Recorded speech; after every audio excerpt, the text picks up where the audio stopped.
மழை பெய்யாத நாட்களிலும் மஞ்சள் குடையோடு வரும் திலகவதி டீச்சர் வகுப்பின் முதல் நாள் அன்று முன்னொரு முறை எங்களிடம் கேட்டார், படித்து முடித்ததும் என்ன ஆக போறீங்க? முதல் பெஞ்சை யாருக்கும் விட்டுத்தராத கவிதாவும் வனிதாவும் டாக்டர் என்றார்கள் கோரஸாக.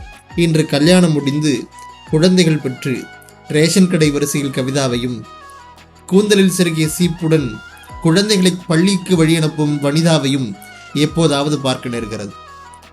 இன்ஜினியர் ஆகப் போகிறேன் என்ற எல் சுரேஷ்குமார் பாதியில் கொட்டடித்து பட்டுத்தறி நிறைய போய்விட்டான்.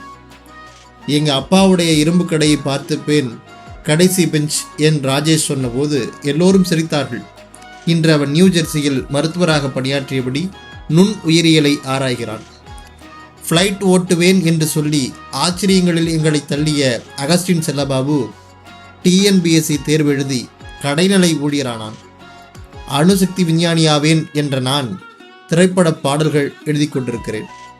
வாழ்க்கையின் காற்று எல்லாரையும் திசை மாற்றி போட வாத்தியாரவன் என்று சொன்ன குண்டு சுரேஷ் மட்டும் நாங்கள் படித்த அதே பள்ளியில் ஆசிரியராக பணியாற்றுகிறான். நினைச்ச வேலையே செய்கிற, எப்படி இருக்கு மாப்பிள்ளை என்றேன். சாக்பீஸ் துகள் படிந்த விரல்களால் என் கையை பிடித்து, படித்து முடித்ததும் என்ன ஆக போறீங்க அப்படின்னு என் மாணவர்களிடம் நான் கேட்பதே இல்லை என்றான். ரொம்ப அற்புதமான ஒரு ஆழமான கவிதைகள். இந்த கவிதைக்கு சொந்தக்காரர் கவிஞர் நாமுத்துக்குமார். 5ஆம் வகுப்பு ஆப்பறிவு என்கிற தலைப்பில் கவிஞர் நாமுத்துக்குமார் எழுதிய கவிதைகள். நினச்சி பார்க்கும்போது பல பேருக்கு நிறைய விஷயங்கள் மனசில் ஓடும். ஆனால் நான் என்னுடைய பள்ளியில் நான் ஒரு பேராசிரியர் ஆகணும், பட்டிமன்ற நடுவர் ஆகணும் அப்படின்னு எனக்கு ஆசை. அது நிறைவேறியிருக்கு. நான் வாழ்க்கையில் அதையே செஞ்சிட்ருக்கேன். அப்படி உங்களுடைய வாழ்க்கையில் நீங்கள் நினச்ச விஷயங்களை பகிர்ந்துங்க. நன்றி.